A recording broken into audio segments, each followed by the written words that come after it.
Are you brand new to Airtable and looking for a fast way to understand all that the software has to offer? If so, you have come to the right place because this video is exactly that. From the perspective of a true beginner in Airtable, we are going to be showing you step by step what this software can accomplish. This video has been updated for 2024. If that's of interest, stick around and let's get into it. Hey, welcome back to the channel. If you're new here, my name is Gareth. I'm the owner here at Gareth Consulting, where we help you to organize and automate with no-code tools. We have built literally hundreds, if not thousands, of different applications for our clients in Airtable. This is a tool we are intimately familiar with, and I'm going to show you everything I wish I knew as a brand new beginner, as it would have really shortened the learning curve for me if I had all this information upfront. Now, before I get into it though, I first want to invite you to join me for some free training. If you like what you learn here in this video, but you want to go deeper, I have a free training. It's called Airtable Crash Course. And if you sign up for it, I will deliver it to your inbox over the series of several days so that you can watch different chunks of this and learn more detail about these different features that I'm going to show you here. So go ahead and sign up for that training if you'd like at gapconsulting.io/airtable-crash-course. You can unsubscribe at any time, no questions asked. But for now, let's go ahead and hop on into my screen and I'm going to get started. Feel free to follow along in your own Airtable account. If you don't already have one, you can sign up using our link that we will provide wherever you found this video. So over here, I am already signed into Airtable and I have all these different databases that I've already built. But if you're new to Airtable, you won't have any databases yet created, so you'll want to create your first base. Before doing so, you might consider exploring templates, visiting the marketplace, and just in general looking at Airtable Universe. There are so many different resources here, but I also don't want you to get bogged down and become a victim of analysis by paralysis. So don't overthink it. Sometimes you just have to roll your sleeves up and get started, and that's how you're going to learn. So let's create a base, and we're going to do so from scratch, and it's going to ask you where you want to put it. This is basically a workspace. A workspace is simply a folder for databases. And as you can see, I have quite a few different workspaces, but I'll drop it on into this one and we'll go ahead and create this brand new database. A database in Airtable is called a base. And the first thing you might see is that you can import things from other tools. So you might come in and import data from Excel or Google Sheets. You might also want to start with a template, as I mentioned earlier, and Airtable is promoting some different templates for you here, like content calendar, event planning, etc. I know what I'm doing, not my first rodeo, so I'm going to close this down and we will build this from scratch, as I mentioned. Now, the first thing to understand about Airtable is that there are some core components for building. And Airtable has put these out very nicely for us at the top of your screen. You'll see that there is data, automations, and interfaces. Now, in my opinion, I strongly recommend that you build these things in order and start with the data schema, move on to automations, and then ultimately get to the interfaces. Now, if you're new to no-code software, these components might seem overwhelming, but let's take it one step at a time. The data is simply how you are storing information. That's all it is. In the data view here, you have access to creating the different tables, building the different fields, adding the records, all those different elements that you need in order to build anything in Airtable. This is where we're going to focus the majority of the rest of this video. However, you have other components as well. Automations. This is where you can build automated processes in the background. So you can set up rules that say, when something in Airtable matches a condition, then I want to send a Slack message, or I want to change a status, or I want to send an email. You can do all of this based on automation, which saves you countless hours on the back end. The whole point of getting organized in a tool like Airtable is so that all your data lives in one place and you don't spend as much time moving data around. So this automation component, after you've built out your data schema, automations can really help you get more done in less time. Now, the third component, the key feature of Airtable, is interfaces. Interfaces is where we are going to allow other people to collaborate with us and see our data.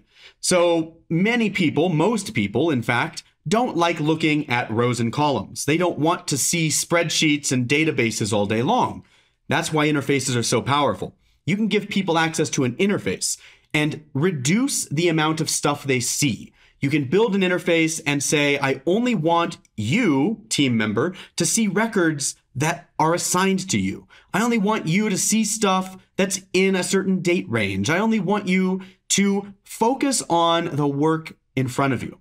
And this way, you can store a lot of information in Airtable on the back end, but interfaces are that front end component, the way that people interact with the data. And you can give very granular permissions to what they can see, what they can edit, and what, if anything, they can delete. You can control all of that inside Airtable interfaces. So let's, as I mentioned, go back to our data component here, because I want to talk about the second key feature that I hope you take away from this video, and it's all about linking tables. This is an important skill that you'll need to learn as you build more and more in Airtable. But let's work on a simple example together. A table is nothing more than a data set. So we might have a table for projects. So if we're using Airtable for project management, I'm going to rename this first table projects and save. I can delete these different fields, but I cannot delete my first field. This is called the primary field, and it can never be removed entirely. But I might have different projects, project 1, project 2, and project 3. Now that I've got these in place, I can create a second table. I can add it right here, a second table, and this is going to be another data set. And maybe this second table is tasks. These are going to be associated with my projects, but they don't live at the same level. A project will consist of multiple tasks, but a task will only be assigned to one project. This concept is how we link data across different tables. So let's do the same thing here. We will delete these default fields that were created for us. Delete, and let's go ahead and add some tasks. I'm going to have task 1, task 2, task 3, and maybe 4, 5, and 6. Just to be a little quicker, I'm going to copy paste, move down to 4, get 5, and then ultimately 6. So now I have my 6 different tasks. Now let's imagine we know that we have 3 different projects. I want to link these tasks to the project that they are associated with. So I can do that by building a linked relationship. This is unique to Airtable and relational databases. Airtable might look like a spreadsheet, but this is where it's very different. I'm going to build that linked relationship to projects. Down here, I say this field type is a link to another record. And what am I linking to? Well, I don't want tasks to link to themselves. I want tasks to link to projects. So I make that selection. Now I'm asked, can this task link to multiple projects? And the answer, as we already reasoned through, is no. A task, in our example, only links to one project, but a project can link to multiple tasks. So I will toggle this off and say that a task must only link to one project, and let's create this field. Now I can select project 1 here and copy it down. And maybe task 3 and 4 are project 2, copy it down. And lastly, project 3 is going to get assigned to tasks 5 and 6. Pretty straightforward. To make this a little bit easier to see, I will group by this field. And that allows me to then put these in different groupings so that I can see more easily what tasks are in which project. But what I need to highlight for you is that whenever we create a link, we create 2 sides to that relationship. If I link tasks to projects, that means projects are linked to tasks. That is the definition of a relational database. So back here in projects, now I have a link to tasks. And you can see that here, this is allowed to link to multiple records, as we discussed. One project links to multiple tasks. This is the first type and most common type of linking, which is a one-to-many relationship. One project links to many tasks, but each task links to one project. One to many. Now, we have other types of links as well. We can build a one-to-one where one project links to one task and one task links to just one project. We can also build a many-to-many. Many projects, many tasks, and they can all interlink and lots of craziness and complexity. But as I mentioned, the most common, especially in the early days, is going to be your one-to-many relationship, as we just demonstrated here. Linking is a core skill that you need to develop inside of Airtable, and the only way to really do it is through practice. The next key takeaway, if you're brand new to Airtable, you've got to wrap your head around this. dependent versus independent data or fields. Now, first of all, a field is nothing more than a column in Airtable. That field will pertain to every single row that is in there. So if I were to add a field, really I'm just adding, a new piece of information here, right? So I could say, who's this assigned to? Let's go ahead and get an assigned to field. And we actually have a field type of user.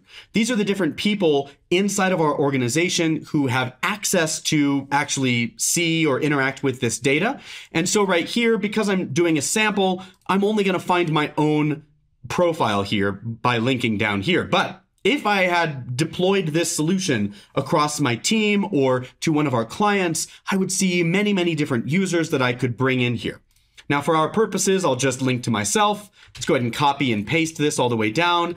And you can see that by creating this new field, I now can add data to every record. So every new row, task 1 all the way to 6, can have a different person assigned to it when I created this new field. This is an independent field type. Independent meaning I can change the value at any point in time. I could come in and delete this. No problem. There you go. It's done. Like, I can alter this data just by getting in here and editing it like you would pretty much anything. But some fields in Airtable cannot be edited. They are dependent fields. The value of that field is derived from something else entirely. Maybe it's a formula that you wrote, and the formula is going to pertain to everything. You can't change the formula just on a whim. It is going to apply to every single record. Let's take that very example. Let's build a formula. I'll add a formula here, and maybe what I want to do is use a concatenate formula. This particular formula allows us to string together many pieces of text. So I might take the name field here, that is this field right here, and I want to, after this, include a space and a bar and a space. And so there we go. And then after this component, I'm using another comma in my formula. Maybe I want to bring in the assigned to field. So just like that, I can create my field. Now you'll notice that the values of these fields were automatically brought in, and I cannot edit them. If I try to get in here and edit any of this data, it says, look, formula fields should be configured in the field menu dropdown. So the only way for me to change the output of this particular field is to go in here and actually rewrite the formula. So right here, I've got task 2 without anything after it, and that's because there's no one assigned to it. So when I make the change, the formula automatically updates. So this is a dependent field type. This value, whatever's getting spit out here, depends entirely on whatever was written in the formula. And there are many different types of dependent fields in Airtable. We just have to know what they are and how to use them. But by understanding the different field types, whether independent or dependent, you will build better, stronger databases. Now that takes me to our 4th tip, and I really wish I knew this one before I started working in Airtable. Learn from my mistake, my friend. What I want to encourage you to do is build a log for all automations that you build. So over here, we have the automations, and we spoke to this earlier. We have the ability to build all kinds of automations that will save us a ton of time. Where this gets complicated is when you have 20, 30 different automations all working behind the scenes doing stuff for you. Well, it can get pretty cumbersome. Sometimes things might get updated in your database, or emails might get sent out, and you don't remember exactly where you need to go to fix that or to make a change. If you have a change in your process, sometimes you need to go back and change an automation. And if you don't have a good log storing all of the different automations that you've built, along with a good description of what those automations are, it's going to be really hard for you to go back and find that exact automation. But there are a bunch of ways that you can make this easier on yourself. Manage the way that you build things, and it will make it easier on you to maintain them later. So one key thing you can do is work on naming your automations. Every automation can be renamed, and you can say something like, what does this automation do? Status is updated, send email to client. for example. So if that's what the automation is, well, now you've got that automation named right here.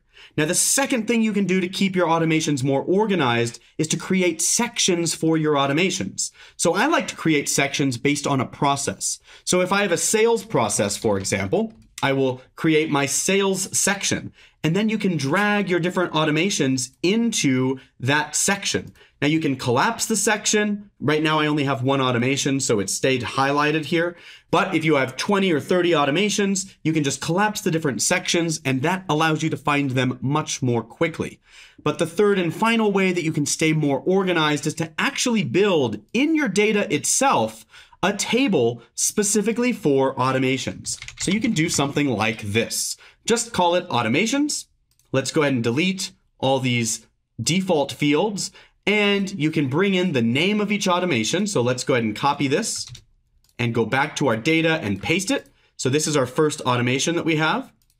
And we can do a description of what this is using some text. So you can write a description of, a longer description, what this automation does. You can ask yourself, what are the triggers for this automation?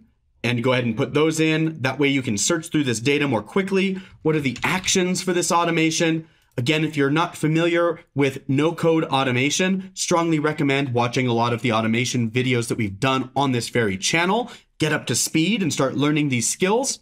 And then ultimately, and this is like the secret sauce, go into your automation and up here in your browser URL, grab the URL for this automation, bring it back. And right here, we can bring in a link or a URL field, and we can paste that automation URL. So this is the actual URL for that automation. So in the future, if you're needing to make a change to your automation, all you have to do is come into your automations table and say, where was that automation? Ah, yeah, that's right. I've got the URL right here. Click it, and it's going to open the automation for you so that you can make changes without having to hunt around and figure out which automation is which, and does this one make a change or does this one not? This allows you to stay way more organized and update your automations much more efficiently. All right, the final big takeaway for you as a beginner is I want you to consider how you're going to share access of this beautiful thing that you've built.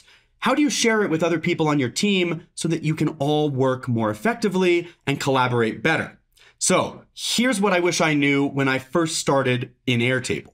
If I were starting today in 2024, if you share access to your database, the data element, you can up here in the upper right corner share. You can share with whomever you'd like. Invite them by email. You can create a public link and just start sharing that. You can even share this publicly if you want to create a template and share it with the universe. You can do all of that. But here's what I want you to know. Every time you use this share component, any of these right here from the data perspective, you are sharing everything. You are sharing full access to all of the data that you have in your solution. Everything. There's no way for you to lock it down, but don't despair, because very often when we are working as a team, you will want to share certain things with certain people. How do we do that? Well, that's the third building block of Airtable. That is interfaces. So rather than sharing here at the database level, do not do this. Only do this with admins, with builders in your organization who are going to own this whole Airtable thing from start to finish. Everybody else should be getting access to interfaces. This is where they're going to do their work. They're going to go into the interface that filters the data that's only for them. They're going to go in and look at the dashboard that was built for them. They're going to see the records that pertain to the work that they are currently working on. That's what interfaces do. With interfaces, you can determine everything that someone can see. It's quite simple, and while I can't go into this in full detail in the video, we can just go into an interface right here, build the interface name, so this will be test, and we will create the interface. We can choose how we want people to view this different data. I might go with a record review. And over here on the left-hand side, I will determine what people have access to pick from. In this case, they'll select from projects, but I could change this to tasks. I could change this to automations. Whatever I choose is what the interface will be. I can also choose a filter, how it's going to be sorted, if we're going to group this data. And in the next component, I choose what's included on the big section of the page. And I might not want to include anything, and I'll build it from scratch on that next page. Now, this next part is where I'm naming the interface page. So it might seem a little confusing, but an interface consists of one or more pages. You could have 10 different interface pages built in one interface, and people can click through those 10 pages. Well, whatever we're doing here, this is the name of this page. So this is page 1. I'm going to go ahead and finish and build out this interface. It's all drag and drop, and I might want to include elements from my projects. Remember my projects linked to my tasks? One-to-many relationship? Well, I can go into my projects and see those tasks. And maybe I want to see those tasks on a calendar, for example. Go ahead and drop that task calendar in here. Now, I don't have a start date or an end date selected, so of course this is information I would need to update. So as I'm building my interface, I can flip back into my data. I can go into my tasks. I can create a start date. This will be a date field type. And I can create an end date as well. Use a little keyboard shortcut here. And we'll create 2 different fields. And now using this data, I can go back and I can update this information. So I have no start date and end date selected for date. So I can come in here and find exactly what it's asking for. It wants those date settings. So let's go ahead and bring them in. Here's my start date. Here's my end date. And now I've mapped this. Now, this is getting complicated. I don't want you to feel overwhelmed. This video is for beginners. What I am trying to showcase for you here is that you can build a very customizable view of what people see. I can share this with my team, and rather than sharing all of the elements that are back in my database, now they can flip through the different projects and see the different tasks on the calendar view as we've set it up here. The important thing for you to take away from this is that when you go to share this information, you're going to publish your interface and then share the interface. Share the interface either right from that screen or at any point in the future when you're working from within that interface, you can come in and you can go to share right here. This is allowing you to share the interface, not sharing the underlying data. It's so important that you share access with your users just to the interface so that they don't get access to the keys to the kingdom, as I like to say. They're just getting access to the information they need to perform the specific part of their job. So whatever that is, build that interface for them and share it with people in that process. There you have it, folks, the 5 key takeaways that I wish I knew if I were starting an Airtable in 2024. I hope you got a ton of value from this video. If you did, please check out the other content we've put out on this channel. We love Airtable. It's a fantastic tool. We talk about it endlessly, and we have a lot of playlists for beginners as well as more intermediate users. I hope that you get a ton of value from Airtable and from this channel. And in the meantime, my friend, keep on building.